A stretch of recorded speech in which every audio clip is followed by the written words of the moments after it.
Yes, it's John G. Sutton. Tales from the jails. A lot of people have been talking about recruitment for the prison service. Well, in 1982, I was 40 years ago, I was working with the recruitment unit at Strangeways, and it was national recruitment. This was not regional recruitment or local recruitment. It was national recruitment. So they advertised in the national press, and the people who sent in their applications were uh, sent out forms, quite elaborate forms in those days. You had to get statements from all the people that you'd worked for in the past. Seriously. I mean, when I applied in 1974, I had to get statements from people. My first job, which was at Woolworths, when I worked in the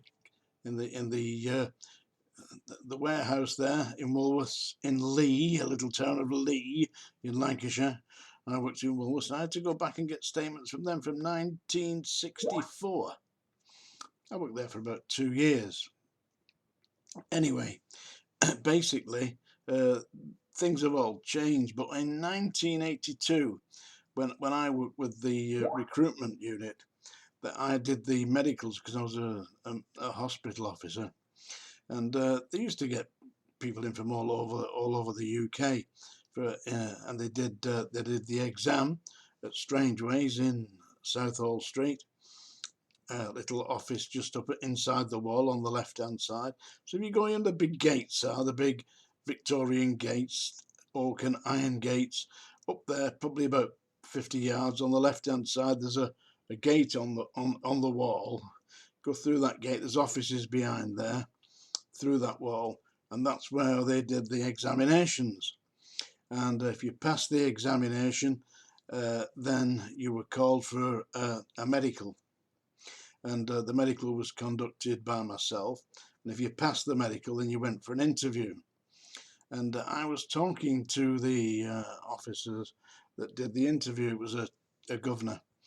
I said, exactly what are you really looking for? I said, because some strange characters that we've got employed as prison officers.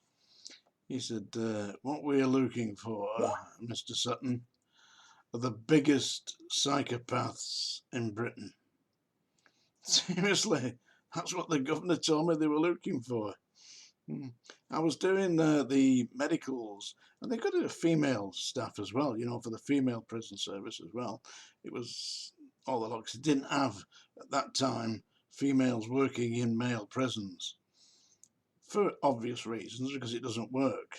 As you probably will know by now, the female staff get manipulated by the men, the prisoners, and they end up smuggling radios in, or whatever else is they're smuggling in, whiskey and taking letters out and you name it. But they will do that. I mean, do you know that today that you can apply to join the prison service at the age of 18 and potentially get a job if you're a 5'2" woman? I mean, I'm nothing against ladies, but it's the wrong place. I mean, don't forget, I was there when they were fighting on the landings. I don't know what the hell they're doing now. I think they're snorting coke and watching bloody what's these games that they play? I don't know.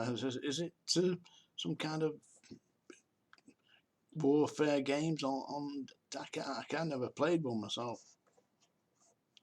Been in one, a war that is. Yeah, I was there in Libya in 1969, stuck in the middle of the Sahara Desert.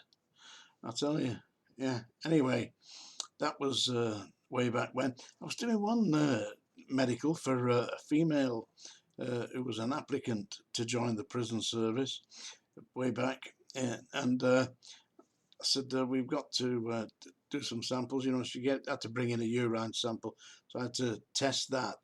Just you dipped it, make sure that she didn't have ketones in the urine.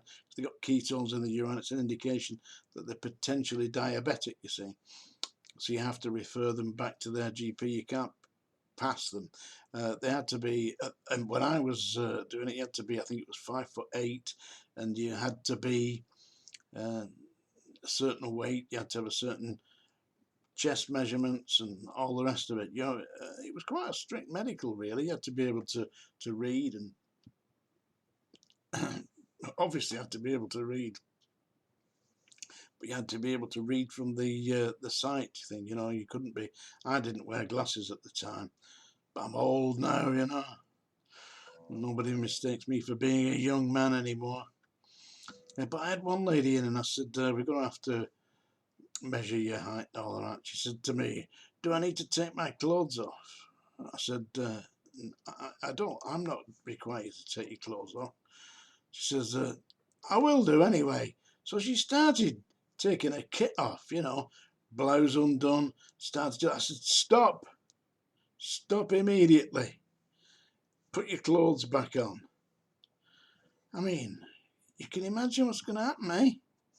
One of the other officers walks in the room, and there's me with a naked, a naked recruit. Yeah, not for me. Yeah, so I told her to get dressed and we get on with it. Yeah, but they've changed that, and also they've noticed they've changed the civil service pension scheme now. I believe it's based on a maximum of 20% of your final salary. Goodness me. When I joined the prison service, the pension was 50% of your final salary if you conducted the full 30 years or whatever. And this is God's honest truth. I asked a member of Parliament to ask a question for me in the House of Commons. I wanted to know, what was the average length of time that a prison officer with full service, 30 years service, spent? What was the average length of time they spent in retirement?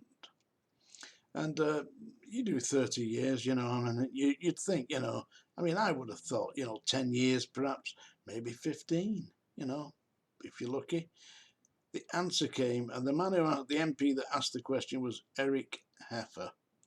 And he asked the question for me, and he came back with the answer was astonishingly 6 months. That was the average amount of time that a prison officer spent in retirement, having spent 30 years pounding the landings. 6 months. What kind of a retirement is that? Disgraceful. Anyway, so people who've been asking about recruitment and how prison officers got recruited way back then, on a national basis, they advertised in the national press, and that the medicals were conducted by hospital officers with a doctor, of course, who saw them after they'd done the initial medical examination through a hospital officer like myself.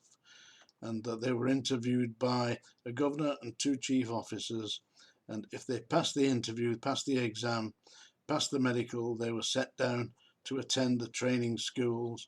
It started with 2 weeks in your local prison, which was Strangeways, which was a recruitment prison, and then you were sent to a training school, which either be Wakefield or, in my instance, it was Ley Hill, which was an open prison and a training school situated near Bristol. And you did, I think it was 3 months, something like that, 2 or 3 months anyway. It's quite a while you did there. So anyway, all you fans of Tales of the Jails, yeah, I believe there are 1 or 2. Seriously, some of you have been criticising my singing, by the way, which has caused me great consternation. I take great pride in singing my songs. So here I'm going to do another song, and I've got my guitar on today. Noticed? This is an Ovation Celebrity Deluxe. Yeah, seriously. An Ovation.